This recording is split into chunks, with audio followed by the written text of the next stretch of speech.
MS Excel columns को ABC इस तरीके से डिनोट करता है और रोज को 1 2 3 4 5 इस तरीके से डिनोट करता है।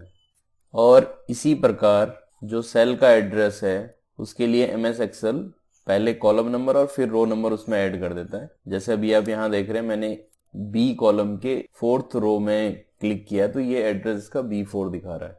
जिस तरीके से मैं यहाँ पे अगर इस सेल को रेफरेंस करना चाहता हूँ तो ये सेल का एड्रेस A3 दिखाता है। क्या MS एक्सेल में जो करंट एड्रेस सिस्टम हम यूज कर रहे हैं इससे अलावा भी कोई सिस्टम है?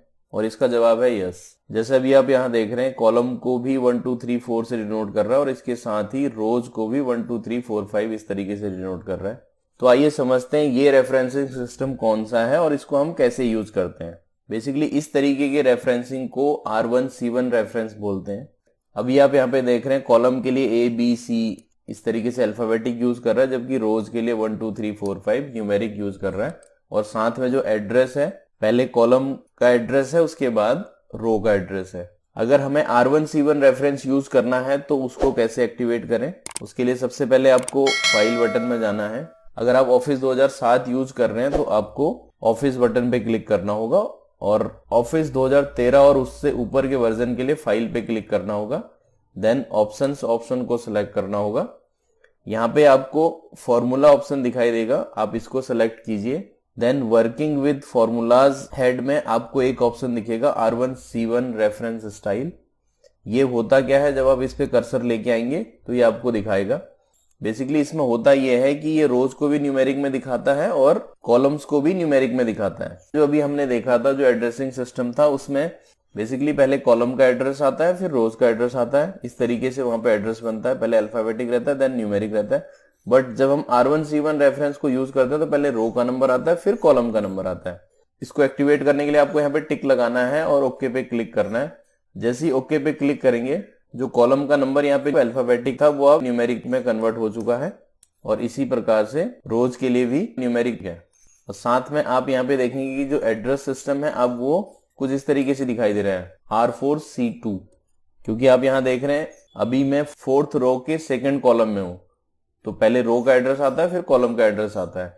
इसी तरीके से अगर आपको किसी सेल का रेफरेंस यहाँ पे देना है और आप मैनुअल एड्रेस लिखना चाहते हैं तो आपको पहले रो का एड्रेस देना होगा। रो के एड्रेस के लिए पहले आपको R लिखना है, देन उसका नंबर लिखना है। जैसे ही आप यहाँ पे R लिखेंगे तो ये बाय डिफॉल्ट उस रो को सिलेक्ट करेगा जिस रो में अभी हम करंटली फॉर्मूला लिख रहे हैं या जिस रो में अभी हम हैं।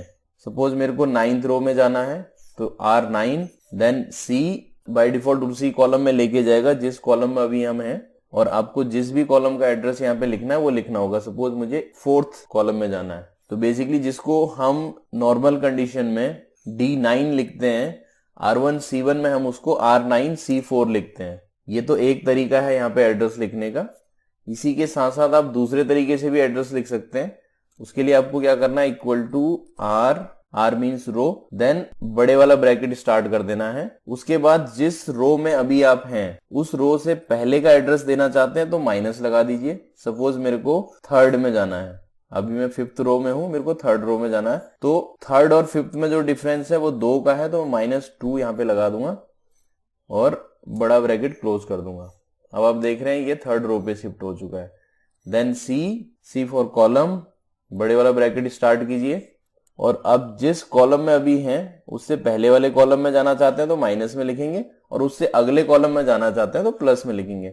सपोज मैं 4th वाले कॉलम में जाना चाहता हूं तो अभी मैं 2nd में हूं, दोनों में जो डिफरेंस है वो 2 का है, ये प्लस में रहेगा तो मैं +2 लिख रहा हूं, +2 ब्रैकेट क्लोज। तो आप देखेंगे ये 4th रो के 3rd कॉलम को हाईलाइट कर रहा है।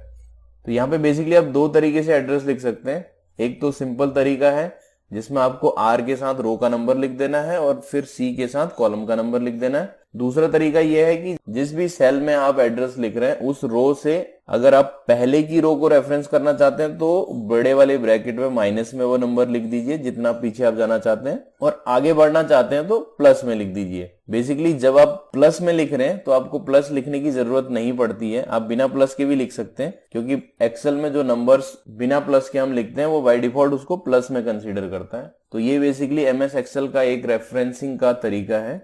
इस तरीके से भी आप MS एक्सेल में रेफरेंसिंग कर सकते हैं और एक चीज का ध्यान रखें कि ये जो रेफरेंसिंग है वो सीट स्पेसिफिक होती है।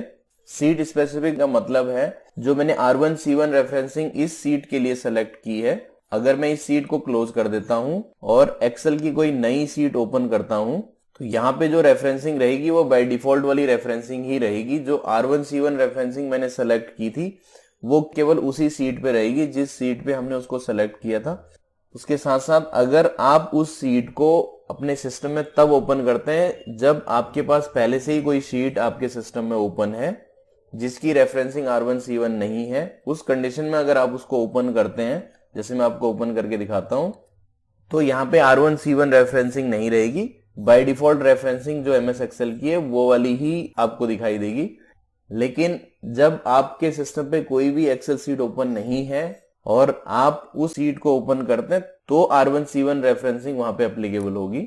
जैसे मैं आपको अभी ओपन करके दिखा रहा हूं, तो अभी आप देख रहे हैं मैंने सीट को नए से ओपन किया तो यहाँ पे R1C1 रेफरेंसिंग ही आपको दिखाई दे रही है। इसी के साथ साथ अगर आपके सिस्टम पे R1C1 रेफरेंसिंग की कोई वर्कबुक ओपन है और इसके साथ आप दूसरी वर्कबुक ओपन करते हैं जिसमें R1C1 रेफरेंसिंग आपने एक्टिवेट नहीं कर रखी है, तब भी उसमें R1C1 रेफरेंसिंग ही आपको विजिबल होगी। जैसे अभी आप देख रहे हैं मैंने एक न्यू सीट ओपन की है तो इसके अंदर भी आपको R1C1 रेफरेंसिंग ही विजिबल हो रही है। जबकि अगर मैं न्यू वर्कबुक R1C1 रेफरेंसिंग की सीट ओपन ना होने पर ओपन करता तब मुझे जो बाय डिफॉल्ट रेफरेंसिंग सिस्टम है MS एक्सेल का वो यहाँ पे अपीयर होता, जैसे अभी आप यहाँ पे देख रहे हैं। सो इस तरीके से बेसिकली आप R1C1 रेफरेंसिंग भी MS एक्सेल में यूज कर सकते हैं। अगर आज की वीडियो आपको इन्फॉर्मेटिव लगी तो वीडियो को लाइक और शेयर जरूर करें और चैनल को सब्सक्राइब करके बेल आइकन पर क्लिक करके ऑल के ऑप्शन को सिलेक्ट करें सो दैट हमारे इस चैनल पर अपलोड होने वाली हर वीडियो का नोटिफिकेशन आपको मिले। और मैं मिलता हूं आपको ऐसी ही किसी और इंटरेस्टिंग वीडियो में।